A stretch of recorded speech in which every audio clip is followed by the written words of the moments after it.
आपने ये तो सुना होगा कि भविष्य अनिश्चित है, लेकिन भविष्यवाणियां निश्चित हो सकती हैं। भविष्य का निर्माण केवल किसी व्यक्ति, समूह या संगठन पर ही आधारित नहीं होता, बल्कि प्रकृति के कई तत्व भी इसमें अपना योगदान करते हैं। इन्हीं तत्वों को ध्यान में रखकर शास्त्रों में हमेशा से एक भविष्य रेखा खींची जाती है। 18,000 संस्कृत श्लोकों के साथ मोक्ष की राह दिखाने वाली देवी भागवत पुराण संसार में भक्ति, ज्ञान और वैराग्य की महानता पर बात करती है। इस विषय में कोई संदेह नहीं कि देवी भागवत पुराण मनुष्य को धर्म, कर्म और सत्य के मार्ग पर अग्रसर होने की प्रेरणा देता है। इस पुराण में भगवान श्री कृष्ण को बहुत ऊंचा दर्जा दिया गया है।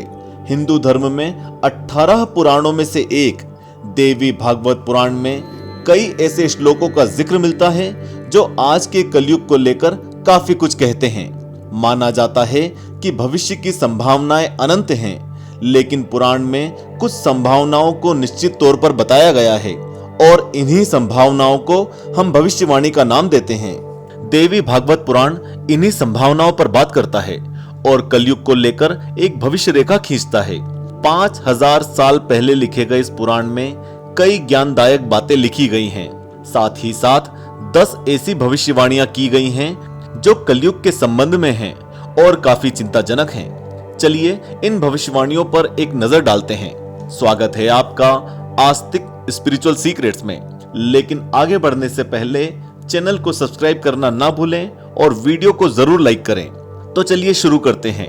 नंबर 1, देवी भागवत का एक श्लोक हमें बताता है कि कलयुग में धर्म, स्वच्छता, सत्यवादिता, सहिष्णुता, दया भाव, जीवन की अवधि, स्मृति और शारीरिक शक्ति जैसे भाव और गुण धीरे धीरे दिन ब दिन विलुप्त होते चले जाएंगे।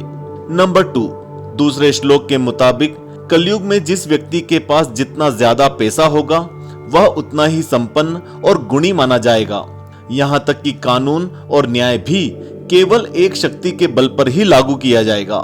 नंबर 3, देवी भागवत पुराण बताता है कि कलयुग एक ऐसा युग होगा जहां पुरुष और स्त्री बिना विवाह के केवल एक दूसरे में रुचि होने की वजह से ही एक दूसरे के साथ रहेंगे। पुराण के अनुसार कलयुग में विवाह 2 लोगों के बीच केवल एक समझौता मात्र होगा। इसके अलावा व्यापार की सफलता को छल से मापा जाएगा। ब्राह्मण भी केवल हाथ में एक धागा पहनने के बाद खुद को ब्राह्मण होने का दावा करेंगे। नंबर 4, चौथी भविष्यवाणी हमें बताती है कि जो इंसान रिश्वत देने या पैसे उड़ाने में असमर्थ होगा उसे लाख कोशिशों के बावजूद अदालतों से न्याय कभी प्राप्त नहीं होगा। इसके विपरीत चालाक, शातिर और स्वार्थी लोगों का बोलबाला होगा और उन्हें इस युग में एक बहुत विद्वान माना जाएगा। नंबर 5, पुराण के इस श्लोक के मुताबिक अधिकतर लोग भूख प्यास जैसी कई तरह की चिंताओं से हमेशा दुखी रहेंगे। कई तरह की बीमारियां भी उन्हें हमेशा घेरे रहेंगी। इस वजह से उनके लिए स्वस्थ रहना मुश्किल हो जाएगा। जैसे जैसे कलयुग अपना प्रभाव दिखाने लगेगा, मनुष्य की आयु घटकर केवल 20 या 30 वर्ष की रह जाएगी। नंबर 6, भागवत पुराण के अनुसार कलयुग की समाप्ति से पहले लोग नदी और तालाब को तो तीर्थ के रूप में देखेंगे, लेकिन अपने माता पिता पर कभी उनका ध्यान नहीं जाएगा। वे हमेशा उनकी निंदा में व्यस्त रहेंगे।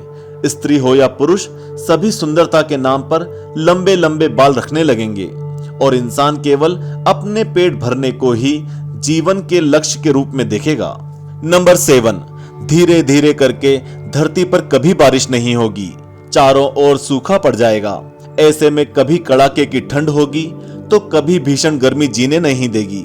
मौसम में काफी बदलाव देखने को मिलेंगे। अचानक कभी आंधी आएगी तो कभी बाढ़ देखने को मिलेगी। ऐसे में वातावरण का संतुलन बिगड़ेगा। लोग इन स्थितियों से बुरी तरह परेशान हो जाएंगे और धीरे धीरे इनका विनाश होता जाएगा। नंबर 8, पुराण के 8वें श्लोक की माने तो इस युग में धन को ही महत्व दिया जाएगा। जिस इंसान के पास पैसा होगा वह गुणी माना जाएगा। इसके विपरीत निर्धन व्यक्ति को अधर्मी, अपवित्र और बेकार मनुष्य के रूप में देखा जाएगा। लोग बस स्नान करके समझेंगे कि उनकी अंतरात्मा भी साफ हो चुकी है। नंबर 9, जब कलयुग अपने पूर्ण अस्तित्व में आएगा तो अच्छे कर्म केवल दिखावे के लिए किए जाएंगे। धीरे धीरे पृथ्वी पर भ्रष्ट लोगों की तादाद बढ़ती चली जाएगी और सभी मनुष्य सत्ता हासिल करने के लिए खून के प्यासे हो जाएंगे। नंबर 10, पुराण में किए गए कलयुग के वर्णन में कहा गया है कि धरती पर रहने वाला कोई व्यक्ति अकाल और बढ़ते करों के कारण परेशान होकर घर छोड़कर सड़कों और पहाड़ों पर रहने के लिए मजबूर हो जाएंगे। साथ ही उन्हें फूल, पत्ते, जड़, मांस और बीज को भोजन के तौर पर पाने के लिए भी संघर्ष करना होगा। तो ये थी देवी भागवत पुराण में की गई 10 ऐसी भविष्यवाणियां जो हमें आने वाले भविष्य की तस्वीर का दृश्य दिखाती हैं। इनमें से कई बिंदु ऐसे हैं जिन्हें हम अभी से समाज में फलते फूलते देख रहे हैं। ऐसे में ये कहा जा सकता है कि आने वाले समय में देवी भागवत पुराण की ये बातें सच हो सकती हैं। आज के लिए इस वीडियो में बस इतना ही। वीडियो अच्छा लगा हो तो लाइक करें और चैनल को अभी सब्सक्राइब करें। धन्यवाद।